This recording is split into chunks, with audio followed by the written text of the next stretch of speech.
Ollis, you were CEO of Celgene until fairly recently, and as my colleague Ms. Presley established, Celgene makes Revlimid, a cancer drug. Do you know what the price of Revlimid was when it first hit the market in 2005? I don't remember the number, but it was Reclaiming 200 or... Reclaiming my time. It was $215 for one pill. Do you know what the price of Revlimid was in 2013?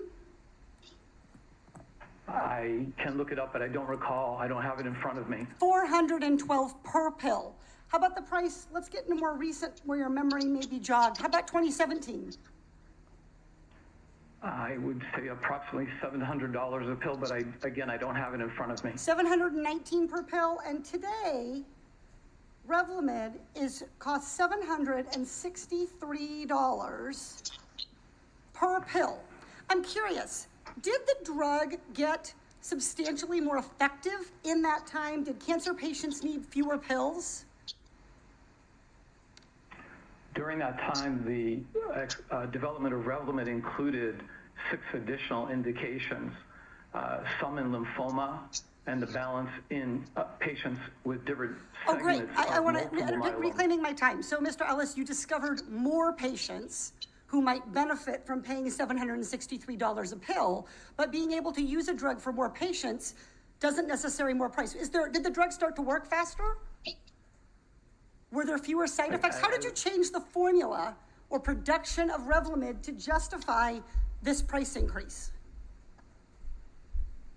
The indication changes are for subsets of different patients with disease. Reclaiming my time, Mr. Ellis, I understand that. What I'm trying to understand from you is how did the drug improve? If I were to look at a pill and analyze it from 2005 when it cost $215 and I was looked today at when it cost $763, would that pill be the same? I understand your question about the pill. The manufacturing for it would be the same. Great, thank you. So to put that in perspective, you hiked the price by $500 when the average Orange County senior only has $528 left in their bank account after they've paid their basic monthly expenses. The average Orange County senior can't even afford one pill. And you said recently that nobody pays the list price, but that is not correct. Do uninsured patients sometimes pay the list price?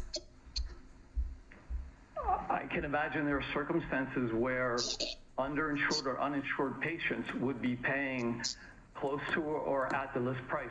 I don't know of any specific circumstances, but I would Reclaiming guess my that time, they do Mr. Ollis, exist. I want to turn to one other number if you would help me.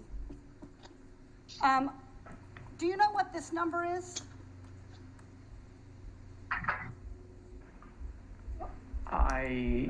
Does it ring any bells? But I think you're referring to my compensation in some way. Yeah, well, in some way. This was your compensation in 2017 for being CEO of Celgene, and that's a lot of money. It's 200 times the average American's income and 360 times what the average senior gets on Social Security.